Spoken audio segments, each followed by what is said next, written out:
Olá, bem-vindos a mais um Saúde em Diálogo com Vida. Hoje nós vamos falar de um tema que interessa a todos, que é a saúde do nosso coração. Isso mesmo, Ju. Hoje a gente recebe a doutora Luciana Fornari, que é médica cardiologista, vai falar tudo sobre o nosso coração e ainda vai ajudar a gente a ter informações sobre como prevenir doenças cardiovasculares. Então, se você quer manter um coração saudável e ter rotinas que realmente importam, fique conosco nessa conversa que vai ser imperdível. Mas antes, vamos lá.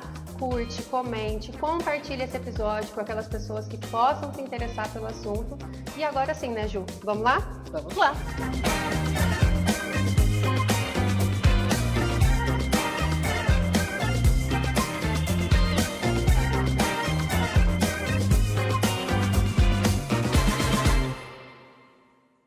Doutora Luciana, obrigada por ter aceito o nosso convite, obrigada por estar aqui no Saúde em Diálogo com Vida hoje. E soube que você acabou de voltar de um congresso Brasileiro de Cardiologia, então acredito que vai ter muita coisa boa para falar também, muita coisa, informação nova e novidades. Mas antes de iniciar a nossa conversa, eu gostaria de saber quem é a Luciana, como é que você trilhou, por que você trilhou esse caminho, né, trabalhar com a saúde do coração, enfim, um pouquinho da sua trajetória. Você conta pra gente?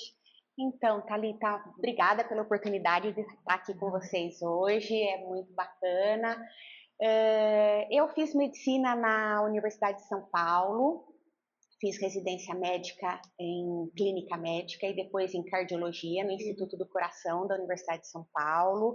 Daí continuei minha carreira acadêmica, fiz meu doutorado, meu pós-doutorado lá. Atendo em Jundiaí, na Jundicor, onde eu sou diretora clínica, junto com meu pai, Dr. Norberto Fornari, da onde veio toda essa inspiração pela medicina, já vem de família, e continua trabalhando na parte assistencial, clínica, na parte acadêmica, lá no INCOR, e é isso. Bom. E a gente vai falar aqui com você muito sobre doenças, prevenção de doenças cardíacas. Eu gostaria que você nos falasse quais são as principais doenças cardiovasculares. Então, a principal doença cardiovascular que é responsável pela principal causa de morte no Brasil e no mundo são as doenças coronarianas. Então, o que seria isso? Basicamente, o infarto agudo do miocárdio. Então, quando você tem uma obstrução de alguma artéria coronária, de alguma artéria que irriga o músculo do coração, e isso leva a uma morte de uma parte do músculo cardíaco, levando ao que a gente chama de um infarto agudo do miocárdio. Mas tem outras doenças cardíacas também que são muito importantes, como a insuficiência cardíaca, quando o coração, a bomba do coração falha em conseguir bombear o sangue. Nós temos doenças das válvulas cardíacas. Então, tem uma série de doenças cardíacas que podem nos afetar, né? E essas doenças cardiovasculares que você citou, você disse aí que é a principal causa de mortes hoje no Brasil, no mundo também? A principal causa de mortes? A principal causa de morte no Brasil e no mundo são as doenças cardiovasculares, o infarto e acidente vascular cerebral, mas uma parcela muito expressiva é o infarto agudo do miocárdio. Interessante. Então, por isso, né, já está aí uma resposta. Eu gostaria até de te perguntar, né, por que a gente tem que, então, prevenir, fazer a prevenção dessas doenças, né? Quem tem que fazer, com que frequência? Podia falar um pouquinho para a gente disso, né, doutora? Então, o grande problema é que as doenças cardiovasculares são muito silenciosas, né? Então, o primeiro, 50% dos pacientes que sofrem um infarto agudo do miocárdio não chegam vivos ao hospital. Então, às vezes, o primeiro sintoma vai ser o último. Por isso que a prevenção é tão importante, nós estarmos atentos aos fatores de risco cardiovascular que podem contribuir para o aumento do risco de um infarto e estar tratando com antecedência. Porque os fatores de risco cardiovasculares vão se desenvolvendo desde a infância, ao longo da vida adulta, então é muito importante nós termos uma prevenção. Seria principalmente a questão do acúmulo do colesterol lá nas nossas artérias. que a gente vai acumulando essa gordurinha ali nos vasos, e aí pode acontecer o infarto, o AVC. É isso mesmo. Esse processo é chamado de aterosclerose, quando a gente tem um entupimento dos vasos do organismo por placas de gordura. Então, tem vários fatores que levam a isso.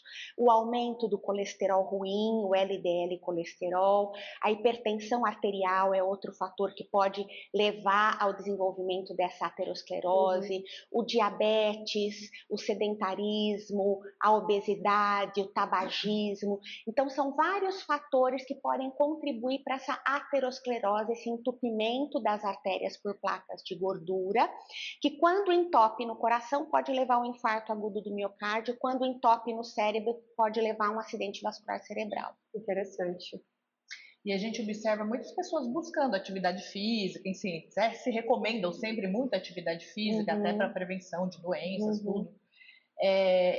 Mas qual é a importância de ir ao médico, fazer exames cardiológicos antes de se realizar atividades físicas? A importância é você detectar algum problema de saúde cardiovascular que você tenha e que você não saiba, e que possa se descompensar durante uma atividade física. Então, às vezes você pode ter uma arritmia de origem genética, você pode ter alguma doença do músculo cardíaco que pode contraindicar alguma atividade física. Você pode ter uma obstrução de uma artéria coronariana que pode levar a um infarto e você não ter sintomas e ter um infarto no meio de uma atividade física. Então, é muito importante essa avaliação pré-participação esportiva, que visa detectar algum problema cardiológico que você possa ter, que possa descompensar durante o estresse de uma atividade física e que você não saiba. Entendi. E até você falou sobre arritmia, né? Arritmia é algo muito comum, né? Eu gostaria até que você nos falasse sobre a arritmia, porque tem a arritmia benigna, a arritmia que é maligna. Como que a gente pode saber qual é a arritmia que realmente pode prejudicar a nossa saúde? Então, arritmia é um termo muito amplo. Eu tenho desde arritmias extremamente benignas, boazinhas, até arritmias potencialmente mortais. Então, arritmia é um termo muito amplo. E o complicado é que o sintoma, muitas vezes, é o mesmo, palpitação, batedeira, sensação de aceleramento ou de descompasso do coração. Então, é muito importante que se você tiver algum sintoma de palpitação, de descompasso dos batimentos cardíacos, você procure um cardiologista para fazer o adequado diagnóstico, que às vezes não é tão fácil de ser feito, porque um eletrocardiograma capta um período muito curto dos seus batimentos, às vezes é importante fazer outros exames cardiológicos, como um Holter de 24 horas, que mapeia o seu eletro durante um período maior, porque para fazer o diagnóstico de uma arritmia é muito importante você ter um eletrocardiograma da hora da arritmia, para a gente diferenciar que tipo de arritmia você está apresentando e se ela pode ter um comportamento mais benigno ou mais maligno. Entendi, mas a maioria das arritmias, elas são o quê, Maia? Benignas. A maioria das arritmias são benignas. É uma parcela pequena das arritmias que tem um comportamento mais maligno e que pode levar a desmaios, a perda de consciência e até uma parada cardíaca e a morte. Interessante, doutora. Você falou de alguns fatores já que te predispõem a alguma doença cardiovascular. Eu queria saber se tem novidades, se tem novos fatores, o que foi falado no congresso, novos fatores de risco que podem te levar a alguma condição que pode ser prejudicial ali. Existem fatores novos, sim, novos entre aspas, que não eram tão divulgados anteriormente. Tem algumas frações do colesterol diferentes, como a lipoproteína A, que é um tipo de lipoproteína, que é uma proteína junto com uma molécula de gordura parecida com o LDL colesterol, que é o colesterol ruim, que são fatores genéticos que podem predispor a doenças cardiovasculares. Tem se falado hoje de uma forma diferente da saúde bucal, que pode ser um fator de risco para doenças cardiovasculares. Uma má saúde bucal pode aumentar a inflamação, pode aumentar o risco de aterosclerose. O sono, uma má qualidade do sono também é uma coisa que pode estar associado a um aumento do risco cardiovascular. Então, são fatores diferentes que a população às vezes não está tão atenta. No caso da lipoproteína A, é possível avaliar ele no exame de sangue também, né? É possível então, avaliar numa dosagem de exame de sangue. Então, lá quando o médico for solicitar, está atendendo lá o paciente, ele pode pedir toda a questão lá dos lipídios, ali do colesterol, né? O LDL, os triglicerídeos também, e ele também pode pedir a apolipoproteína A. Lipoproteína A. Tem a apolipoproteína A apolipoproteína B e a lipoproteína Azinha, que é uma coisa diferente. Tá. É uma coisa diferente. E que está aumentada em pessoas que têm uma predisposição genética maior para ter doença coronariana. Teoricamente, não precisaria ser medida em larga escala, a gente acaba medindo mais em quem tem uma história familiar para doença coronariana, apesar que a Sociedade Europeia de Cardiologia, por exemplo, preconiza que você tenha pelo menos uma dosagem de lipoproteína A em alguma época da vida, para ter uma ideia da sua tendência genética. Interessante. E já entrando nessa questão aí do colesterol, seria interessante a gente também falar quais são os tipos de colesterol, qual que é o bom e qual que é o ruim, porque também tem o VLDL, também tem os triglicerídeos. Podia esclarecer pra gente o que é cada um, qual que é o bom, qual que é o ruim, qual que é o vilão, qual que é o mocinho? Tem o colesterol total. Dentro do colesterol total, a gente tem o HDL, que são as lipoproteínas de alta densidade, que é um colesterol dito um colesterol bom, que protege da aterosclerose, ele meio que não deixa as placas de gordura se depositarem na parede das artérias. Tem o LDL, que é o colesterol de baixa densidade, também chamado de colesterol ruim. Esse sim é o colesterol que vai se depositar na parede das artérias, levando ao processo de aterosclerose. Tem o VLDL, que é uma lipoproteína de muito baixa densidade, que está relacionada com os triglicérides, e os triglicérides são um outro tipo de gordura que estão menos relacionados com a aterosclerose, apesar que também estão, mas que em dosagens muito altas no sangue podem estar associados a outros processos, como doença gordurosa do fígado, como risco aumentado de pancreatite, entre outras coisas. Interessante. E agora tem assim, essa relação da doença cardiovascular com a demência. Qual é essa relação da demência com doença cardiovascular? Gostaria que você nos dissesse. Isso é uma coisa relativamente nova, né? Começou a se perceber que vários fatores de risco para a doença cardiovascular também eram fatores de risco para o desenvolvimento de demência. Saiu até recentemente numa revista muito famosa em medicina, o Lancet, 14 fatores que são fatores que aumentam o risco de demência. Então, se você for perceber, muitos desses fatores são os mesmos fatores para a doença cardiovascular, como hipertensão arterial, diabetes. Um dos novos fatores que tem sido atribuído ao aumento do risco de demência é o aumento do LDL colesterol, que é o colesterol ruim, a falta de atividade física, a obesidade, o tabagismo. Então, fatores comuns, tanto a doença cardiovascular quanto a doença cerebrovascular, que pode estar aumentado em casos de demência. Interessante. E aí também a gente tem muito, quando a gente fala de prevenção, quando a gente fala de prevenção, a gente fala muito sobre também gerenciamento de peso, controle do peso, que é uma das principais conversas ali que o cardiologista tem com o paciente quando existe alguma questão ali para se trabalhar relacionada à saúde cardiovascular. Então eu gostaria de saber como é que o combate, como é que esse gerenciamento do peso, ele pode beneficiar a saúde do coração, pode te prevenir de doenças, como é que é feito isso? Isso é uma coisa interessante, porque foi muito debatido nesse congresso que eu acabei de voltar, o Congresso Brasileiro de Cardiologia, a obesidade como um fator de risco cardiovascular e como uma situação em que cada vez mais a gente considera como uma doença crônica. Então, antes a obesidade era tratada como uma falta de força de vontade, né? Aquela pessoa que come demais, que não se exercita, que não tem força de vontade. E cada vez mais a gente tem encarado a obesidade como uma doença muito complexa, muito multifatorial, com fatores genéticos, metabólicos envolvidos e que precisa ser tratada especificamente como uma doença crônica que aumenta o risco de vários outros tipos de doença, além das doenças cardiovasculares, as doenças cerebrovasculares, o aumento do risco de vários tipos de câncer estão relacionados à obesidade. Então, a obesidade cada vez mais está vindo para o cardiologista como uma entidade a ser tratada. E hoje em dia tem várias drogas novas disponíveis para o tratamento da obesidade e que podem diminuir, além da obesidade, diminuir o risco cardiovascular também. Eu também acredito que nessa questão aí a interface de cardiologista, nutricionista também seja muito importante, né? É para você trabalhar também saber o que o paciente pode comer, porque há muito tempo atrás eu ouvia de quem tem problema com placa, né, problema de aterosclerose, dizendo assim, eu não posso comer ovo, porque ovo tem colesterol, não posso comer a gordurinha da carne, não posso comer carne porque tem muita gordura.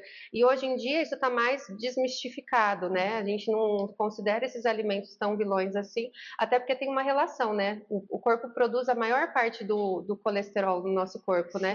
Sim. E parte vem da alimentação, pouca parte, menos de 50% vem da alimentação, né? Boa parte a gente produz. E aí eu queria entender um pouquinho da relação dos triglicerídeos. Por que quando você tem um aumento elevado de triglicerídeos, isso está associado ao aumento de LDL colesterol, por exemplo? Isso vem da alimentação, isso é uma resposta, é uma consequência indireta, tipo, aumenta o triglicerídeos, eu preciso aumentar a LDL, ou VLDL para transportar. Existe essa relação? Então, primeiro, a primeira parte da sua pergunta, é muito importante essa interface multidisciplinar, né, do cardiologista com o nutricionista, com o educador físico, porque as mudanças de estilo de vida que vão beneficiar o coração passam pela dieta, pela atividade física, né, às vezes a interface com o endocrinologista também, no tratamento do diabetes, da obesidade. Então, é muito importante essa interface de várias especialidades, né? A questão dos triglicérides, sim, eles estão muito relacionados com a dieta, ao contrário do colesterol e do LDL. O colesterol e o LDL colesterol, que é o colesterol ruim, eles são produzidos pelo fígado, então grande parte é produzida pelo nosso próprio corpo. 30% vem da dieta. Então, é muito importante, sim, quando você tem um colesterol elevado, tomar cuidado com a dieta, ter uma dieta pobre em gordura saturada, mas sem grandes mitos, não pode comer ovo, não pode comer gordura nenhuma, também não é assim. E os triglicérides, eles têm muita relação com a alimentação.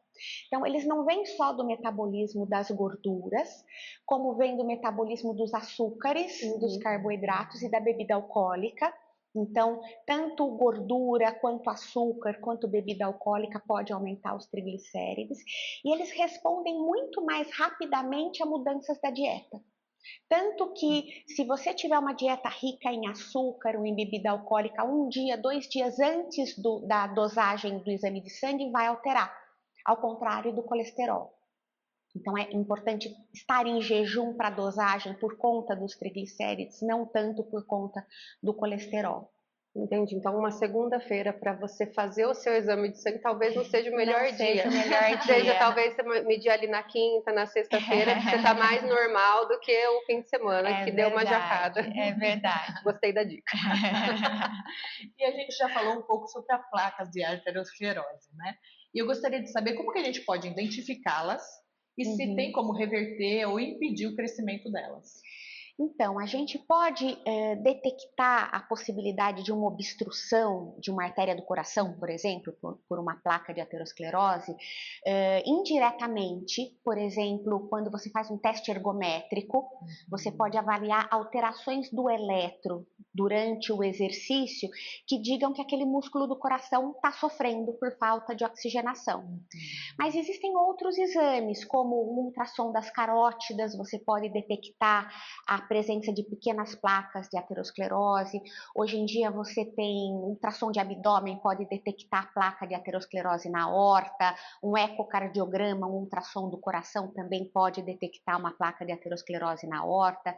Existem exames mais sofisticados, como uma angiotomografia de artérias coronárias, que não é para todo mundo, mas pode avaliar com bastante detalhe placas de aterosclerose bem discretas no território coronariano.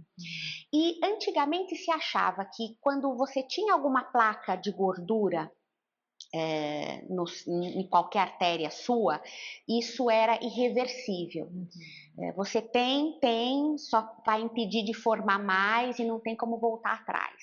E hoje em dia a gente tem visto que não. Com as novas terapêuticas, principalmente medicações para o colesterol, prevalentemente as estatinas, além de evitar que essas placas de aterosclerose se agravem, você pode evitar que elas progridam e pode regredir essas placas de aterosclerose. Então é possível sim regredir essas placas de aterosclerose. Mas uma vez que você detecte que você tenha uma placa de aterosclerose em qualquer território do seu organismo, isso já te classifica como um paciente de maior risco, de alto risco cardiovascular. Então, o colesterol que seria normal, o LDL colesterol que seria normal para você, que é uma paciente de baixo risco, para você que é uma paciente de alto risco, tem que ser menor. Então, o tratamento tem que ser mais rigoroso. Entendi. E você, né, falou que o maior índice de mortes são os infartos. E qual é a diferença? Quais são os principais sintomas, né, para as pessoas identificarem entre homens e mulheres? Qual os sintomas de uma mulher que está infartando e quais os sintomas de um homem que está infartando, para deixar claro para as pessoas?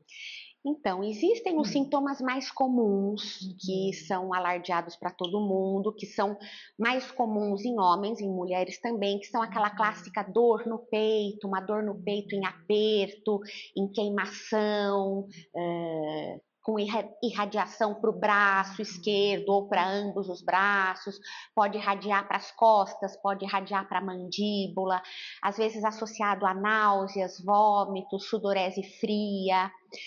Isso é o clássico, que está mais frequente nos homens. As mulheres têm sintomas mais atípicos. As mulheres, assim como os pacientes diabéticos, os pacientes mais idosos, têm sintomas que não são tão típicos, tão clássicos. Então, a dor no peito pode não ser tão clássica, pode ser uma dor diferente, uma dor empontada, uma dor que não é tão clássica. Às vezes, ela pode aparecer com dor de estômago e não uma dor no peito. Pode ter só náusea e sudorese fria, sem dor no peito. Então, a doença coronariana é um pouco mais traiçoeira para a mulher. Então, é importante estar atento a qualquer sintoma diferente e procurar ajuda com mais precocemente, porque a mulher tem isso também, ela nunca acha que vai acontecer com ela, ela acha que com ela ela tem menor risco, o que em parte é verdade, até a menopausa. Depois da menopausa, o risco da mulher fica igual ao risco do homem, e a mulher demora mais a procurar ajuda médica, e o médico, quando está frente a uma mulher que está infartando, às vezes ele valoriza menos os sintomas também. Então, as mulheres às vezes são atendidas mais tardiamente, por isso que é um fator que também torna o infarto às vezes mais grave na mulher. Tá vendo? E a mulher, ela é conhecida por ser, né, entre homens e mulheres, mulher é conhecida por se cuidar mais, né? Sim, se cuida mais, leva o marido na consulta, cuida do marido, cuida dos filhos, mas às vezes quando é com ela, ela não identifica que possa estar acontecendo com ela. E quando ela quais desses sintomas, qual a intensidade disso para ela que realmente pode ter, que ela fala assim, não, eu preciso ter atenção. Tem algum sinal que fala, não, isso pode ser que seja algo cardiológico? Eu acho que qualquer coisa diferente, qualquer dor no peito diferente, dor de estômago que se torne mais prolongada, que seja diferente do seu habitual, que seja desencadeado por atividade física, pode não ser desencadeado por atividade física também, mas geralmente começa desencadeado pelo esforço, qualquer mal-estar diferente durante a atividade física tem que ser valorizado. Por isso é tão importante ter uma atitude preventiva, ter uma atitude de avaliação cardiológica pré-participação esportiva, para detectar antes que os sintomas apareçam, porque muitas vezes os sintomas vão ser muito atípicos, vão ser muito traiçoeiros e grande parte dos infartos podem aparecer sem sintomas. Então, isso mostra a importância da prevenção. E também tem o histórico familiar, né? Se a pessoa já sabe, né, que a família tem essas doenças comuns na família, também tem um histórico que tem que ser, né, respeitado. Então, procurar o médico já para fazer essa avaliação, para fazer esse acompanhamento, para que não deixe lá no final a bomba explodindo, né? Sim, então se tem que você ter essa... tem pais, avós, irmãos que infartaram ou tiveram qualquer doença cardiovascular cedo, antes dos 60 anos, é um sinal de alerta. Se você teve um pai, uma mãe que infartou depois dos 70, 80 não é tanto. Mas pais ou mães que infartaram jovens antes dos 60 anos é um sinal de alerta. Se você tem história na família de colesterol alto, é um sinal de alerta para você procurar isso precocemente, hipertensão, diabetes. Então, ter o histórico familiar é muito importante. Interessante. E também tem uma coisa que eu sempre ouvi, duas coisas, né, que eu quero te perguntar. Uma é, por que os infartos acontecem muito no frio e quando acorda? Geralmente é isso, né? A maior chance. E também, por que o infarto, quando acontece num jovem, é mais perigoso do que quando acontece numa pessoa idosa? A chance, o risco de morte é maior no jovem, é isso? Então, a primeira pergunta sua sobre o frio. No frio, nós temos com as baixas temperaturas uma constrição dos vasos, né? Um aumento do trabalho cardíaco para manter a temperatura. Então, aumenta sim o risco de doenças cardiovasculares de infarto no frio. Então, isso é um fator importante. Com relação à questão do jovem e do idoso, antigamente se falava que o infarto no jovem era mais grave, porque ele não teria circulação colateral para proteger o território do músculo cardíaco. Hoje já não se acha tanto isso. Sabe, o infarto no jovem é perigoso, o infarto na meia-idade é perigoso, no idoso é perigoso, e a mortalidade é alta em todas as faixas etárias. Ah, que interessante. Então, tivemos uma mudança aí de ideias. Interessante. E outra coisa que eu queria perguntar para você. Então, a gente já falou aqui sobre a importância do trabalho multidisciplinar com nutricionista, com educador físico, e é essa pessoa que faz atividade física porque ela quer cuidar da saúde dela, quer cuidar da saúde do corpo, da saúde do coração. Musculação ou exercício aeróbico, tem algum que seja melhor para o coração ou não tem diferença? Então, os dois são importantes. Antes se achava que só os exercícios aeróbicos eram importantes, que aumentar a frequência cardíaca, aumentar o condicionamento cardiovascular, fazer corrida, natação, alguma coisa que aumentasse a frequência cardíaca. Os exercícios aeróbicos eram mais importantes para o coração. Por muito tempo se teve essa crença, mas recentemente nós temos observado que estudos com exercício resistivo, com musculação, com pilates, com exercícios que aumentam o tônus muscular, eles também estão associados à diminuição do risco cardiovascular. Interessante. Então, o preconizado pelas sociedades de cardiologia é que você faça pelo menos 150 minutos de exercício aeróbico por semana. Então, pelo menos meia hora de exercício aeróbico todo dia, no mínimo. Uma caminhada já conta. Uma caminhada acelerada já conta, né? Alguma coisa que aumente a frequência cardíaca já conta. E você faça pelo menos 1 a 2 horas de musculação, de atividade resistiva para a musculatura por semana. Então, as duas coisas são importantes. Hoje em dia a gente tem percebido que a musculação é muito importante para se envelhecer bem, para o idoso ganhar massa muscular, não perder massa muscular, ter maior mobilidade, ter capacidade de fazer outras atividades físicas, envelhecer bem.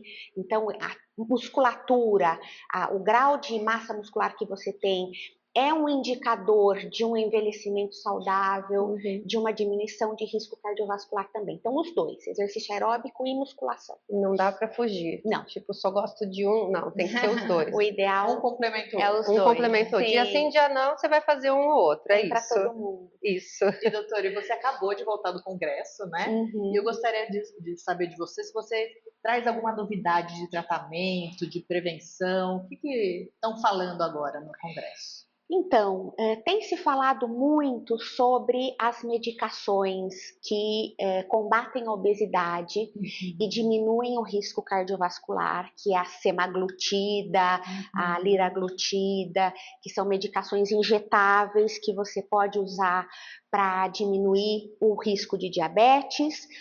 Depois se viu que essas medicações melhoravam a obesidade, e daí se viu que as pessoas com diabetes e obesidade também tinham diminuição do risco cardiovascular. Então, cada vez mais a obesidade, o diabetes saiu só do âmbito do endocrinologista para o cardiologista, porque muitas dessas drogas melhoram o risco cardiovascular de várias coisas. Tem uma outra classe de drogas que é os chamados inibidores da SGLT2, que é a dapaglifosina e algumas outras, que também foram feitas primeiro para o diabetes, depois se mostrou que elas melhoravam também o peso, e agora tem se mostrado que elas melhoram todo o cardiometabolismo e tem um efeito protetor para principalmente insuficiência cardíaca. Então essas drogas estão muito em voga. Então, principalmente essas medicações relacionadas ao cardiometabolismo, à obesidade, ao diabetes, às doenças cardiovasculares, estão avançando demais. Tem novas drogas para o colesterol. Antigamente você tinha só as estatinas, que você tomava todo dia. Hoje em dia tem drogas que agem em receptores do LDL colesterol a nível do fígado, e que são como se fossem anticorpos que bloqueiam esses receptores e diminuem a produção de LDL colesterol. As primeiras drogas podiam ser tomadas de forma injetável a cada 15 dias. Hoje em dia nós temos drogas que podem ser usadas a cada 6 meses. Já existem no mercado essas daí? Já existem no mercado. São drogas mais modernas, que não são para todo mundo, são para pessoas que têm doença coronariana, pessoas mais resistentes ao uso de estatina. Mas você já tem uma medicação que você pode tomar injetável a cada 6 meses e ter o seu colesterol controlado e diminuir o seu risco cardiovascular. Que interessante, né? Essa daí eu não conhecia não. Como é que chama? É a inclisiran,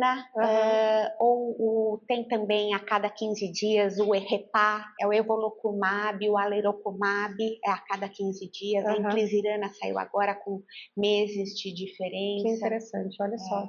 E dá uma tranquilidade para o paciente, né? De não ficar tomando um remedinho lá todo dia, né? Consegue ficar... Eu acho que vai ser o futuro do tratamento do colesterol daqui para frente. Hoje em dia essas medicações são muito caras, né? Como qualquer medicação que sai com uma tecnologia muito grande associada, elas começam muito caras, mas a tendência é ir o preço diminuindo, cair, se popularizando, ter outros laboratórios que fabricam, ter uma competição pelo preço, e daqui a pouco, como no começo, quando saiu os remédios para o colesterol eram caríssimos, e hoje em dia a gente tem a preços populares, essas medicações, a tendência é acontecer isso também com o tempo, né?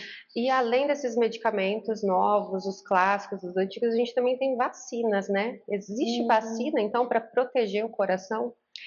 Na verdade, isso é um tema muito interessante. Não existe uma só vacina, né?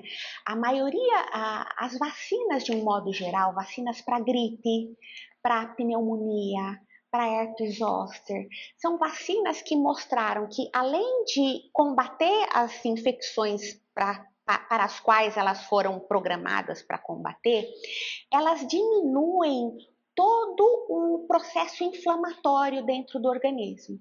Então, quando você toma uma vacina para herpes zoster e se protege de ter herpes zoster, você se protege também de ter aquele processo inflamatório que pode aumentar o risco da aterosclerose. A aterosclerose, o entupimento das artérias por placas de gordura, não é só um processo de deposição de gordura, é um processo inflamatório de todo o organismo. Então, quando você previne infecção, previne uma gripe, previne uma pneumonia, previne um herpes zoster, previne o Covid, você está se prevenindo o processo inflamatório que pode aumentar o seu risco cardiovascular. Nós sabemos que os pacientes que têm insuficiência cardíaca, que têm risco de infarto, eles têm um risco aumentado quando eles pegam alguma dessas infecções. Interessante. Tem que olhar o ser humano como um todo mesmo, né? Exato. E as áreas se conectam, né? A gente não é só coração, a gente não é só estômago, né? Nosso corpo se conversa. Exato. E agora a gente vai para a hora do mitos e verdades. Certo. E aí eu vou começar com a seguinte pergunta. Colesterol LDL, colesterol ruim, é vilão, mito ou verdade? Verdade, colesterol LDL é vilão quando acima dos níveis normais, óbvio, né? A gente precisa de colesterol para vários processos metabólicos do organismo, mas quando eles estão acima de um determinado valor de risco, eles podem sim aumentar o risco de aterosclerose, o risco de infarto, de doenças cerebrovasculares. E qual é o valor que ele não pode ir? Isso depende do teu grau de risco. E o seu médico vai poder determinar se você é um paciente de baixo risco, se você, pelas suas variáveis clínicas, for um paciente de baixo risco, seu LDL pode ser até 130, que está ok. Se você for um paciente com risco intermediário, o ideal ele está abaixo de 100. Se você for um paciente de alto risco, o ideal ele está abaixo de 70. E se você for um paciente classificado como de muito alto risco, aquele paciente que já infartou, por exemplo, o ideal é ele estar abaixo de 50. Nossa, é um Então, desafio, né? o valor do LDL colesterol para você vai depender do seu nível de risco. Meu Deus, interessante. Então tá, então manter o LDL ruim num valor alto é ruim, é verdade. Sim, é verdade. Agora, mito ou verdade? Manter o colesterol muito baixo é prejudicial à saúde. Mito ou verdade? Mito. Tem vários fake news dizendo que manter o colesterol muito baixo é ruim. Não tem nenhuma evidência científica que mostre isso.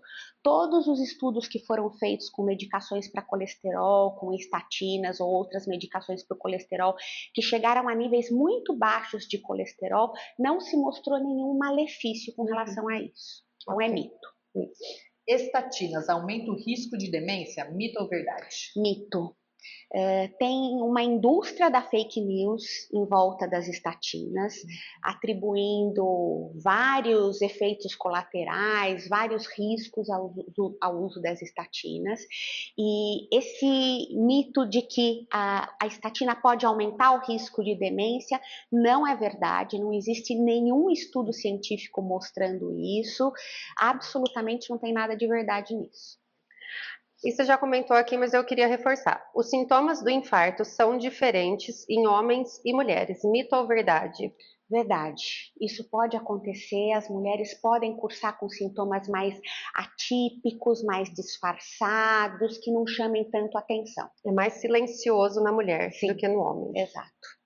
Vapes, aqueles cigarrinhos eletrônicos que a molecada adora, são menos prejudiciais ao coração que os cigarros normais. Mito ou verdade? Mito, totalmente mito. Eles são tão ou mais prejudiciais do que os cigarros normais. Eles estão associados a um aumento enorme da inalação de nicotina, ao aumento do risco cardiovascular, cerebrovascular, doenças pulmonares, e se vê que hoje em dia as doenças pulmonares são até mais graves com o uso dos vapes. A saúde bucal não afeta a saúde cardiovascular. Mito ou verdade? Mito. Cada vez mais nós estamos percebendo que a saúde bucal está relacionada com a saúde cardiovascular, porque quando você tem uma má saúde bucal, você tem um processo inflamatório na gengiva esse processo inflamatório se estende para o organismo como um todo. E isso, como a gente já falou, aumenta o risco de aterosclerose. Então, do mesmo jeito que um processo infeccioso aumenta a inflamação, aumenta a aterosclerose, uma má saúde bucal aumenta a inflamação e aumenta a aterosclerose. Também. Reposição de testosterona e anabolizantes para fins estéticos não prejudica o coração. Mito ou verdade? Mito. Isso é um grande problema hoje em dia. O uso indiscriminado de hormônios para fins estéticos, a reposição de testosterona para fins estéticos, para ganho de massa muscular, isso aumenta muito o risco cardiovascular, o risco de infarto, de derrame, aumenta muito o risco trombótico, tá uma moda, né, entre os jovens, não tão jovens, nas academias, então é um perigo real. A testosterona só está aprovada para o uso no homem que tem níveis realmente baixos de testosterona e tem que ser feita essa reposição em níveis fisiológicos, em níveis normais pelo médico, nada de níveis suprafisiológicos, isso está relacionado ao aumento do risco cardíaco, sim. E é uma tristeza, né? Porque a pessoa tá lá, geralmente a galera do fitness aí, né? Que quer ficar tudo marombado, quer cuidar, eles cuidam da saúde, entre aspas, acabam caindo em hormônios que vão deixar eles, né? Dentro de um padrão de beleza que eles gostam, mas por dentro eles vão estar causando vários problemas, né? Sim, eu falo que a gente ainda vai ver a repercussão disso. Porque tem vários jovens infartando, então fica, infartou jovem, aquele fisiculturista teve uma morte súbita, por quê? Por quê? Por quê?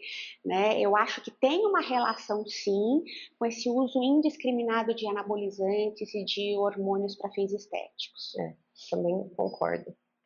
A terapia de reposição hormonal na menopausa aumenta o risco cardiovascular. Mito ou verdade?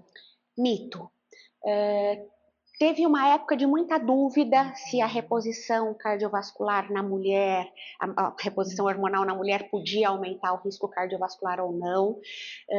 Nós sabemos que certos tipos de mulheres que já tenham história de câncer de mama têm uma contraindicação ao uso da terapia de reposição hormonal, mas quando não existe uma contraindicação ginecológica para o uso da terapia de reposição hormonal, ela não está associada ao aumento do risco cardiovascular. Pode, inclusive, melhorar o perfil de colesterol, melhora muito a qualidade de vida. Então, não aumenta o risco de infarto, não tem nada com relação a isso. E bebidas energéticas são seguras para o coração quando consumidas moderadamente. Mito ou verdade? Mito, nós não sabemos qual a quantidade segura dessas bebidas energéticas. Essas bebidas energéticas têm muita cafeína, que é um cardioestimulante. Nem sempre elas são consumidas de forma moderada, às vezes são consumidas pelos jovens junto com álcool, que potencializa o efeito arritmogênico dessas substâncias. Então, essas bebidas energéticas, principalmente quando consumidas com álcool, têm uma associação com o aumento do risco de arritmias, de problemas cardiovasculares, então melhor ficar longe disso. Eu acho que a gente enfrenta aí uma questão social muito grande, né? Muito preocupante, porque eu fico imaginando esse jovem que quer cuidar da aparência, usa hormônio, vai pra balada, toma bebida energética, fuma álcool e fuma vape. É, eu pensei nesse cenário, é o que a gente... Mas eu acho que é um cenário frequente. Muito, né? muito frequente. Cenário frequente. E uma bomba atômica, Nossa, né, de fale. risco. É interessante a gente ter esse tipo de conversa para alertar as pessoas e também para ter esse diálogo que a gente está tendo aqui, o diálogo dentro de casa também, para instruir essas pessoas, instruir esses pais, para que eles possam instruir os filhos e a gente manter, fortalecer, como eu sempre falo, fortalecer a nossa comunidade com saúde, qualidade e bem-estar. E para encerrar, doutora, gostaria de dar a dica de ouro, que é aquela dica que vai falar assim, olha, é o que você gostaria de falar agora para que a pessoa possa ter ali atinar para cuidar da saúde do coração, para manter um coração forte, saudável, ou para prevenir doenças cardiovasculares, em especial ali se a pessoa já tem um histórico familiar. Eu falo bastante desse histórico familiar, porque eu tenho esse histórico familiar de doenças cardiovasculares na família. Então, para a gente sempre ficar atento e poder se cuidar para viver o nosso melhor pelo máximo de tempo que a gente estiver presente aqui Espaço, terreno. Então, eu acho que a dica de ouro passa por duas, na verdade. Uma é você prestar muito atenção à prevenção. Prevenção cardiovascular. Isso é muito mais importante do que o tratamento. A gente avançou muito no tratamento das doenças cardiovasculares, mas nós temos muito mais a fazer na prevenção, no controle dos fatores de risco. E dentre o controle dos fatores de risco, se eu tivesse que apontar uma intervenção que tem maior impacto e é a intervenção médica com maior impacto na saúde cardiovascular, é a atividade física.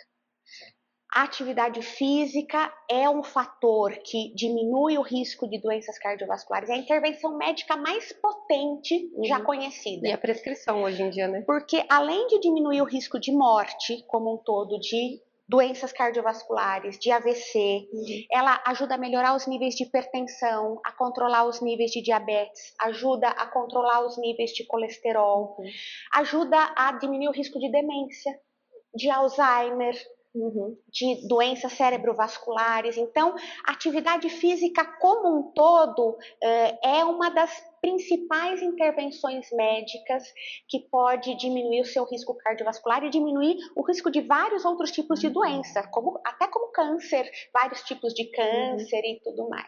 Manter uma vida equilibrada, né? Eu gravei, 150 minutos de atividade aeróbica por semana e de 1 a 2 horas de exercício de resistência, anabolismo de musculação. É isso, a gente não pode esquecer.